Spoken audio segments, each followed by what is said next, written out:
Vice President Kamala Harris is officially the first African-American and South Asian woman to hold that office. As Sean Gallagher shows us, this kind of representation means more to the communities she represents than her political party.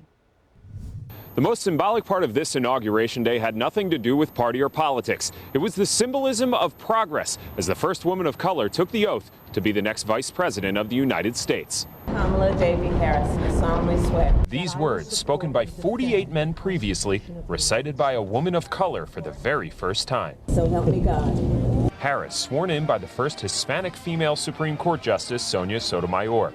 It all made for a day where young women like 22-year-old poet Amanda Gorman could see more cracks in the glass ceiling than ever before. We, the successors of a country and a time where a skinny black girl descended from slaves and raised by a single mother can dream of becoming president, only to find herself reciting for one. How's that feel to say, Madam Vice President Harris? MVP, Madam Vice President. It's just so funny how it works, right? Madam Vice President, MVP. But it's something that your tongue has to get accustomed to, but it feels so good. And it is a symbol of all that is to come from this country and for women that look like her. Milwaukee attorney Isioma Wabuzer couldn't contain her excitement seeing Kamala Harris take the oath of office today. She says it means a lot for people like her. Is what does it not mean? The possibilities for women of color, and even more specifically Black women are now limitless. Isioma shares much more in common with the vice president than the fact that they both passed the bar. She too is the daughter of immigrants. Both women also members of the Alpha Kappa Alpha sorority. You'll often hear a phrase in Black communities that say, "You are our ancestors' wildest dreams." And she is truly that. And so I think it really represents another huge step forward for the country.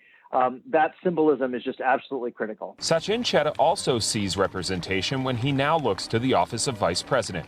Kamala Harris is the first person of South Asian descent to hold the position. Chetta's family immigrated here from India. So I think it really represents another huge step forward for the country. That symbolism is just absolutely critical. Isioma says more than anything, today is about having a seat at the table.